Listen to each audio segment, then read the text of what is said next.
ফের অগ্নিগর্ভ বাংলাদেশ। ঢাকায় গুলিবিদ্ধ ওসমান হাদির মৃত্যু, শেষ পর্যন্ত মৃত্যুর কাছে হার মানলেন। 12 ডিসেম্বর ঢাকায় গুলিবিদ্ধ হয়েছিলেন। সিঙ্গাপুরের হাসপাতালে গতকাল রাতে তার মৃত্যু। পুরানা পল্টনের বক্স কালভার্ট রোডে গুলিবিদ্ধ ইনকিলাব মঞ্চের মুখপাত্র শরীফ ওসমান হাদি। রাতেই উত্তেজনা ছড়ালো শাহবাগ চত্বরে। ঢাকা সহ বাংলাদেশের বিভিন্ন শহরে ভাঙচুর, আগুন।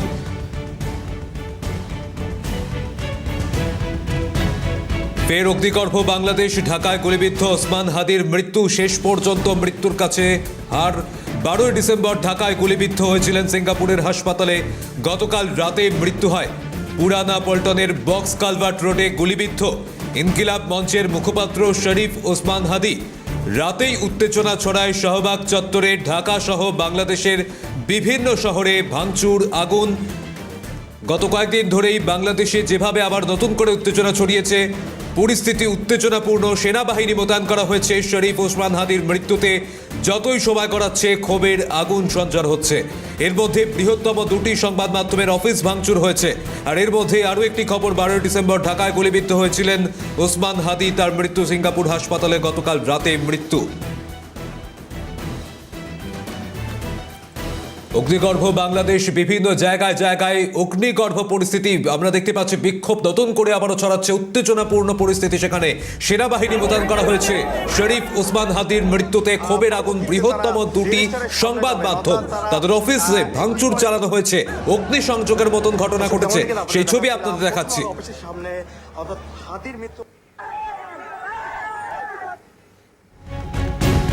দিকে দিকে বিক্ষোভ, বিক্ষোভের আগুনে জ্বলছে আবারও ওপার বাংলা। এই মুহূর্তে সেখানে নতুন করে আবারও উত্তেজনা ছড়াচ্ছে।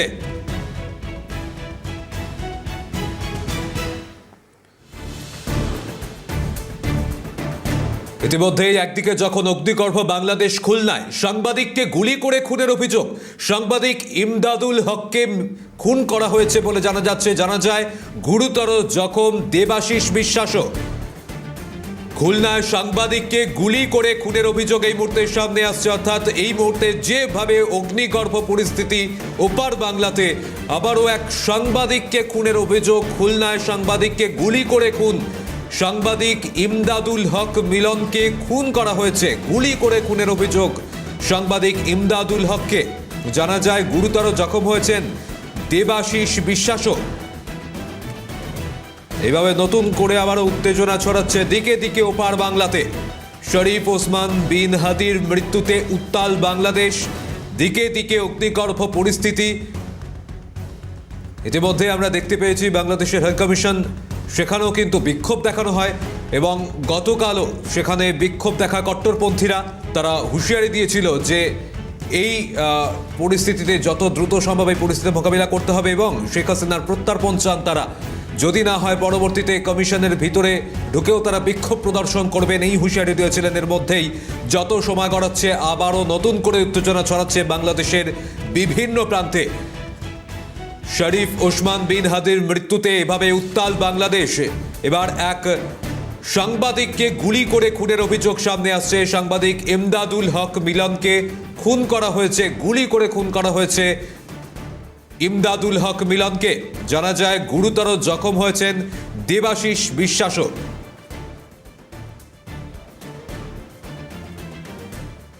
আবারও নতুন করে উত্তপ্ত বাংলাদেশ। গত বছরের জুলাই আগস্টের পর আবারও নতুন করে উত্তেজনা দেখা দিচ্ছে। বছরের শেষে এসে 2025 একদম ডিসেম্বর মাস, এখানে আবারও নতুন করে উত্তেজনা ছড়াচ্ছে।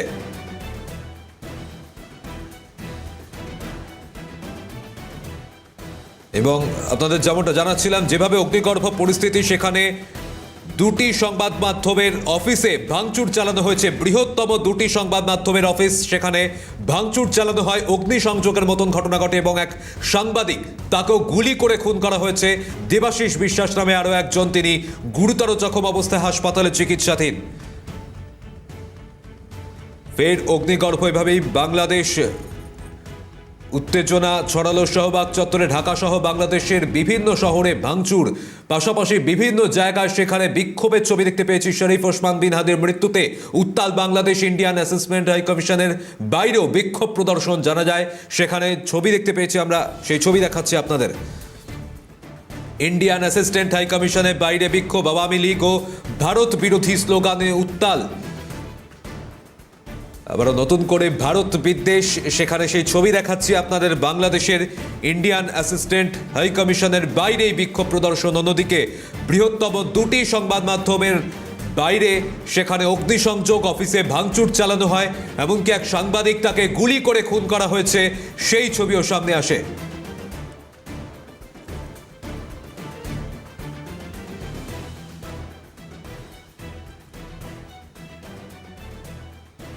আমরা এই বিষয়ে কথা বলেছিলাম আন্তর্জাতিক সম্পর্ক বিশেষজ্ঞ সম্পূর্ণা গোস্বামীর সঙ্গে। তিনি কি বলেছেন শোনাবো।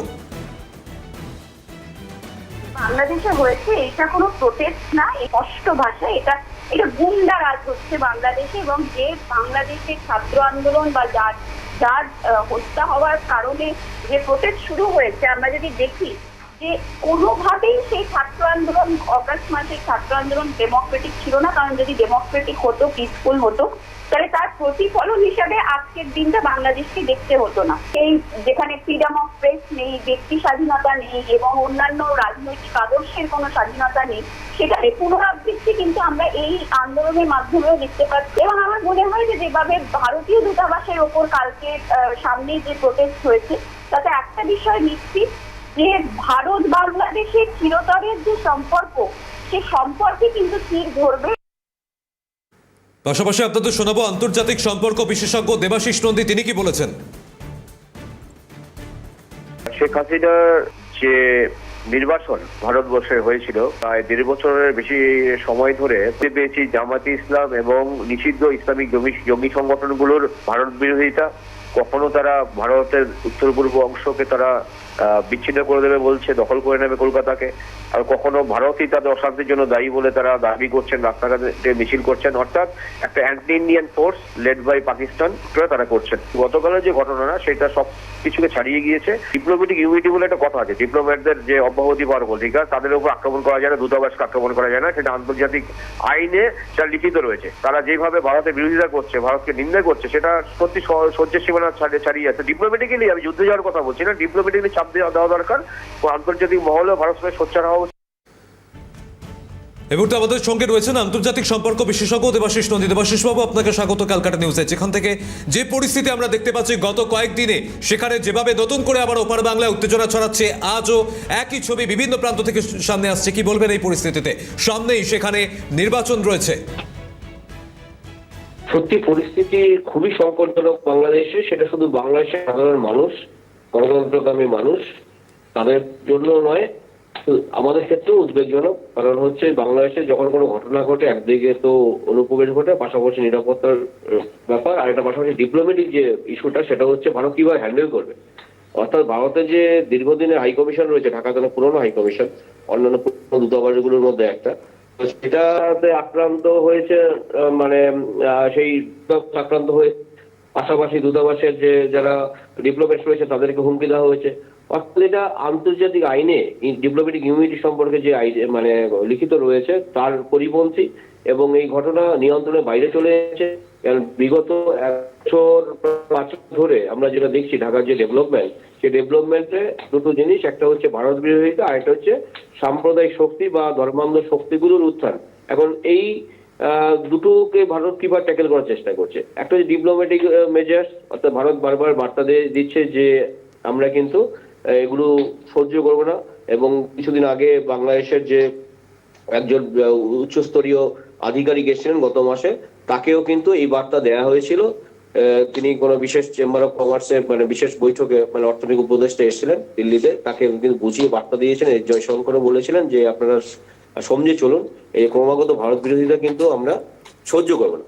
এখন যে সহ্যের সীমানা পেরিয়ে যায়, তাহলে দ্বিতীয় কি মেজার্স? তাহলে দ্বিতীয় মেজার্স হচ্ছে মানে সামরিক অভিযান, সেটা ভারত করতে চায় না কখনোই। আর যেটা আমার কাছে সবচেয়ে উদ্বেগ লেগেছে সেটা হচ্ছে যে সংবাদ মাধ্যমের উপর হামলা, অর্থাৎ যেখানে গণতন্ত্রের 4th পিলার বলি আমরা, সংবাদ মাধ্যমকে, আমরা গণমাধ্যমকে, সেখানে প্রথম আলো অফিস ধ্বংস করা হয়েছে। কারণ তারা মানে রিলেটিভলি এই প্রথম আলো যে সংবাদপত্রটি অনেক পুরনোই শুধু নয়, অনেক উন্নত মানের খবর পরিবেশন করে এবং কিছুটা নিরপেক্ষতা বজায় রাখে। সুতরাং তাদের খবর মানে তারা মনে করেন সেটা আওয়ামী লীগ পরিচালিত সংবাদ মাধ্যম বা উদারপন্থী সংবাদ, যেটা জামাতদের ভালো লাগেনি বা অন্যান্য যে যারা ধর্মান্ধ যে মৌলবাদী সংগঠনগুলো রয়েছে তাদের ভালো লাগেনি। এবং আরেকটি উদ্বেগ যেটা আমার লেগেছে সেটা হচ্ছে যে ইমদাদুল হক মিলনের কথা বলা, তিনি কিন্তু খুব সুবিদিত শুধু বুদ্ধিজীবী বাংলাদেশের, তার উপর হামলা মানে কিন্তু তার লেখনী অনেকটা উদার, গণতান্ত্রিক এবং অসাম্প্রদায়িক মানে তিনি বুদ্ধিজীবী ছিলেন, সাংবাদিক, লেখক। তো তার উপর হামলা সেটা মানে এটা নতুন নয়, বিগত 1 বছর 5-6 মাস ধরে আমরা দেখেছি অনেক বুদ্ধিজীবীদের জেলখানায় ঢোকানো হয়েছে। আসাদুজ্জামান নূর বলে একজন নাট্যকর্মী, বিশিষ্ট নাট্যকার এবং আওয়ামী লীগের উনি ছিলেন, এমপি ছিলেন। এরকম অর্থাৎ এই যে প্রতিহিংসার যে রাজনীতিটা শুরু হয়েছে, এখান থেকে দেবাশিস বাবু আমরা তো দেখেছিলাম গত বছর যখন জুলাই গণঅভ্যুত্থান দেখা গেছিল, সেই সময়ও এই অফিসগুলিতে সংবাদ মাধ্যমের যে অফিসগুলি সেখানে ভাঙচুর চালানো হয়েছিল, অগ্নিসংযোগের ঘটনা ঘটেছিল। আজ আবারও যখন নতুন করে উত্তপ্ত হচ্ছে, সাংবাদিক খুন করা হচ্ছে, অফিসে ভাঙচুর চালানো হচ্ছে, অর্থাৎ কোথাও গিয়ে কি এই যে একটা সত্য ঘটনার সামনে আসা বা সংবাদ মাধ্যমের কণ্ঠরোধ করা, এই অন্তর্বর্তীকালীন সরকার সেটা করার চেষ্টা করছে?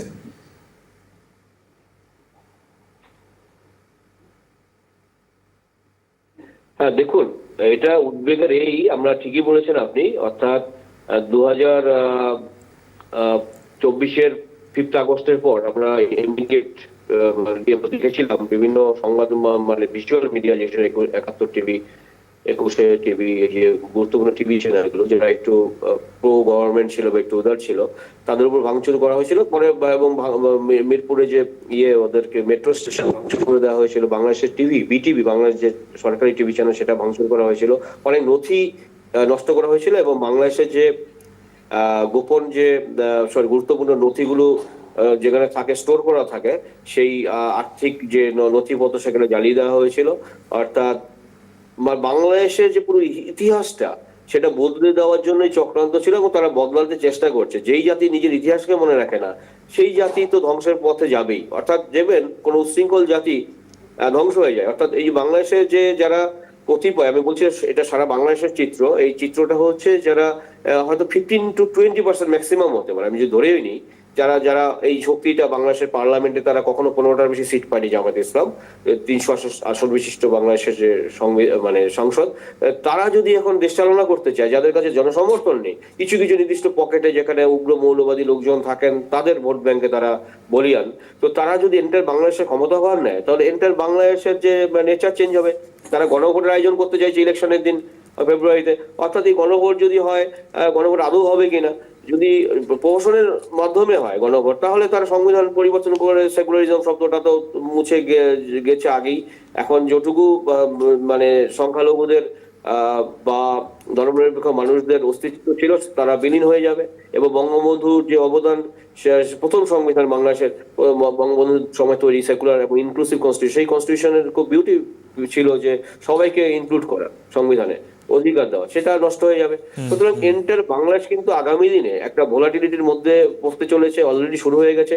আর্থিক বিপন্নতা শুরু হয়েছে, অর্থাৎ দেউলিয়া রাষ্ট্র পাকিস্তানের সাথে হাত ধরেছে, এক দেউলিয়ার সাথে আরেক দেউলিয়া রাষ্ট্র হতে যাচ্ছে। অর্থাৎ দেখুন বাংলাদেশের যে ইকোনমিক ডেভেলপমেন্ট, সেটা খুবই অ্যামেজিং। মানে লাস্ট 4-5 বছরে যে আমরা দেখেছিলাম যে কিভাবে একটা টার্গেট করেছে আগামী কয়েক বছরের মধ্যে একটা ডেভেলপিং কান্ট্রি হয়ে গেছিল, একটা উন্নত দেশ হতে পারতো বাংলাদেশ। রেমিটেন্স থেকে গার্মেন্টস ফ্যাক্টরি, দুটো মূল উৎস আয়ের রাজস্বের, তো সেগুলো নষ্টের পথে। এবং সরকারি দমন পীড়ন এবং রাজনৈতিক প্রতিহিংসা পুরো বাংলাদেশের যে ব্যাংকিং সিস্টেমটাকে নষ্ট করে দিয়েছে। লোকের ব্যাংকে টাকা রাখছে না এবং ব্যাংকগুলো অনেকগুলো উঠে যাওয়ার পথে। অর্থাৎ এন্টার ইকোনমি যদি না থাকে, অর্থাৎ পলিটিক্স এবং ইকোনমি পরপর ক্লোজ, এর জন্য বলে পলিটিক্যাল ইকোনমি। এই পলিটিক্যাল ইকোনমি একটা দেশের যদি নেতিবাচক দিকে যায়, তাহলে দেখবেন সেই রাষ্ট্রে জনগণ অনিশ্চয়তা বোধ করে, সেই রাষ্ট্রে থাকার প্রয়োজন বোধ করে না। অর্থাৎ ব্রেন ড্রেন তো বাংলাদেশ হয়ই, যারা স্কিল তারা বিদেশে চলে যায় স্থায়ীভাবে, আর যারা ধরুন ম্যানুয়াল লেবারার, যারা ম্যানুয়াল ফোর্স, তারা মিডল ইস্টে যায়, সাউথ ইস্ট এশিয়ার, মালয়েশিয়া, সিঙ্গাপুরে কাজ করতে যায়, সেই প্রবণতাটা আরো বাড়বে। আবার বাকি যারা পড়ে থাকবে তারা ঢুকবে। পরবর্তী পরিস্থিতির দিকে নজর থাকবে। দেবাশিস বাবু একটু সঙ্গে থাকুন, আরো একটি বিষয় নিয়ে আপনার প্রতিক্রিয়া নেব, একটু বিরতির সময় হয়েছে। ফিরছি বিরতির পর, আপনারা সঙ্গে থাকুন।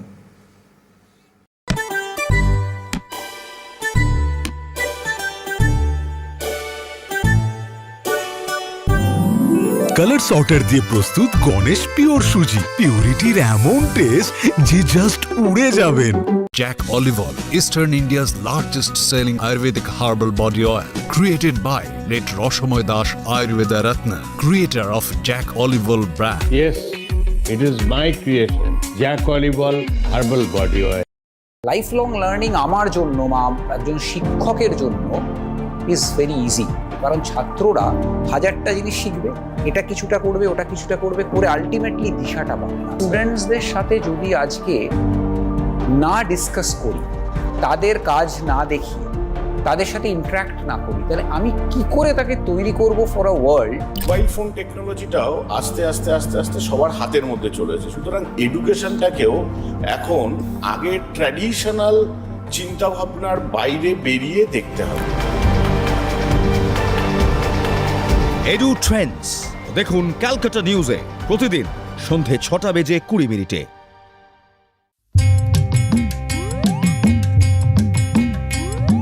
খাচ্ছে টনটা হাপুস হুপুস, প্রথম পাতেই ঘি, সুগন্ধেতে পাগল মনে হচ্ছে সব কি, অন্য খাবার রইল করে শুরুতেই মন মজে, কৌতূহলী দু চোখ শুধু ঘিয়ের পাত্র খোঁজে। একেডি ঘি খুঁজবে না তো করবে কি? একেডি ঘি বিশুদ্ধতার আরেক নাম। For trade enquiry, 9051113815. জেসমি গ্লিসারিন সাবান ত্বকে আনে রেশমের কোমলতা। লাল বাবা রাইস, স্বাদ ও স্বাস্থ্য একসাথে পাবেন শুধুমাত্র লাল বাবাতে। ফিরে এলাম বিরতির পর। যে পরিস্থিতির দিকে আমরা নজর রেখেছি, আবারও অশান্ত ওপার বাংলা। এবার আরও একটি ঘটনা আপনাদের দেখাবো ময়মনসিংহে। সেখানে ভালুকায় পিটিয়ে খুনের অভিযোগ সামনে আসছে। ময়মনসিংহে এক সংখ্যালঘু, তাকে পিটিয়ে খুনের অভিযোগ। দীপু চন্দ্র দাসকে পিটিয়ে খুনের অভিযোগ, মৃতদেহ ঝুলিয়ে আগুন ধরিয়ে দেওয়ার অভিযোগ। ভিডিও ইতিমধ্যেই ভাইরাল হয়েছে সমাজ মাধ্যমে। বাংলাদেশি উগ্রপন্থীদের হাতে নৃশংসভাবে খুন দীপু চন্দ্র। ঘটনার মুহূর্তের সেই ভিডিও আপনাদের দেখানোর চেষ্টা করছি, যদিও এই ভিডিও সত্যতা যাচাই করেনি সিএন। রাস্তার পাশে মৃত ব্যক্তির দেহ ফেলে তাতে আগুন ধরিয়ে দেওয়া হয়, এমনটাই ঘটনার সামনে আসে।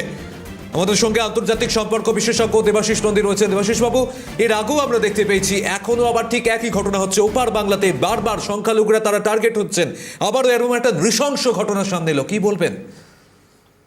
হ্যাঁ, এই ঘটনাগুলো আমরা দেখেছিলাম হাসিনার জামানা শেষ হওয়ার পরে, যে পুলিশকে থানায় পিটিয়ে মেরে ঝুলিয়ে দিচ্ছে, সাধারণ মানুষকে তো দিচ্ছে, আওয়ামী লীগ কর্মী যারা সংখ্যালঘুদের বাড়িতে অগ্নিসংযোগ, তাদেরকে মেরে ফেলা, মহিলাদের উপর নির্যাতন, এগুলো দেখেছি। মাঝে কিছুটা সময় ছিল আন্তর্জাতিক চাপে পড়ে বন্ধ ছিল এই ধরনের ঘটনা, কিন্তু আবার শুরু হয়েছে বা এটা আরো বাড়বে। নির্বাচনের প্রাক নির্বাচনী হিংসা তো বাংলাদেশে এমনিই থাকে, এবার বিশেষ পরিস্থিতিতে আরো বাড়বে।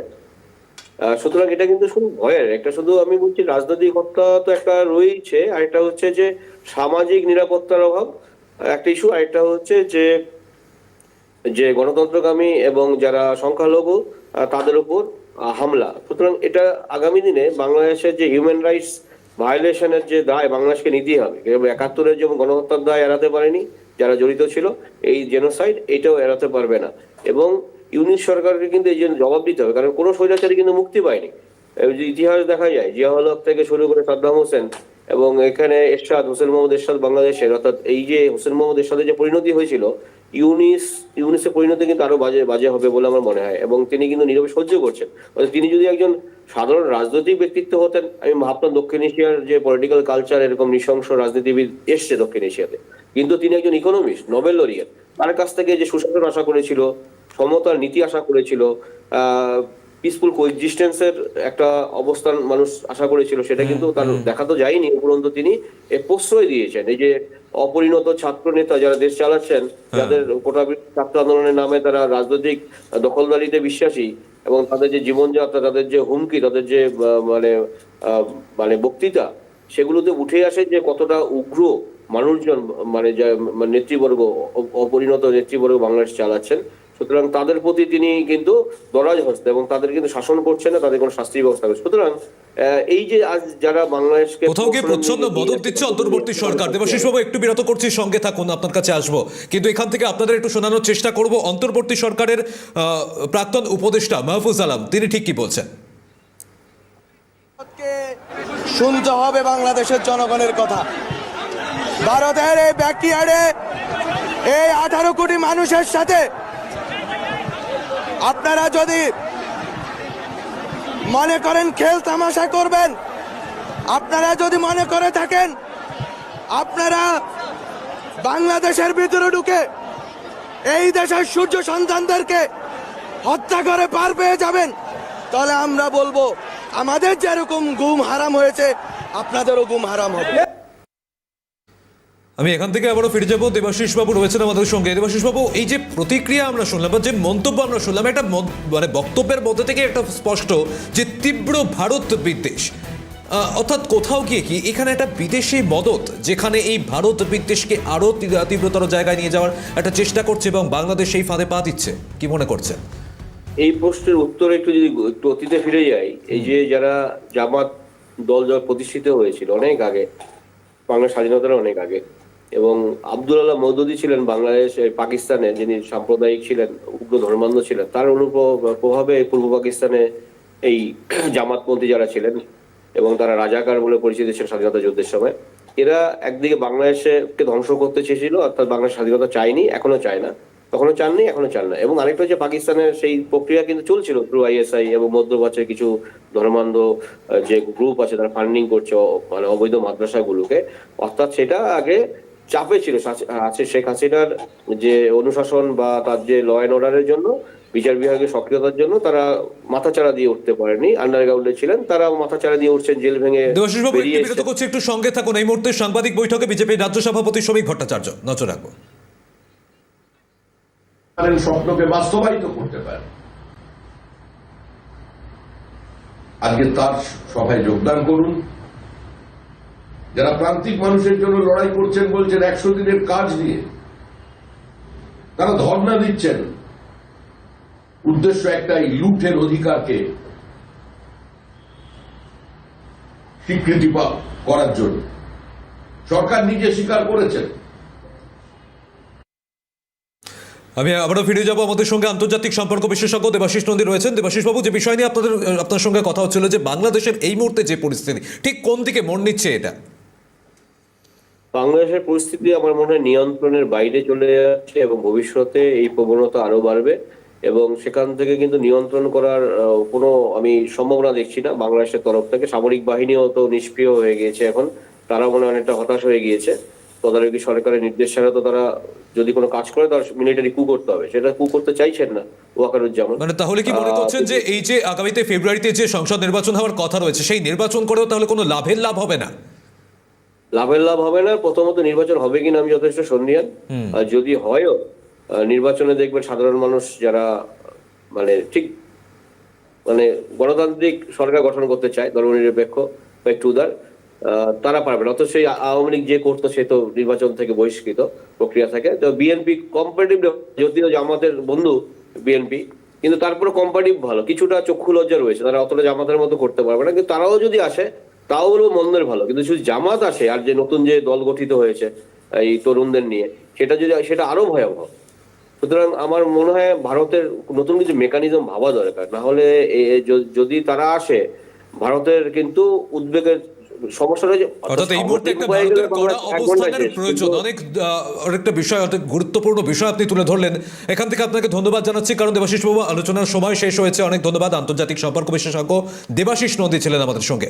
আপনাদের এখান থেকে আমরা একটু শোনানোর চেষ্টা করব নাহিদ ইসলাম, যিনি এই গত বছর জুলাই অভ্যুত্থান, গণ অভ্যুত্থান যেটা দেখতে পাওয়া গিয়েছিল, সেই সময় প্রথম সারিতে যে ছিলেন, তার প্রতিক্রিয়া।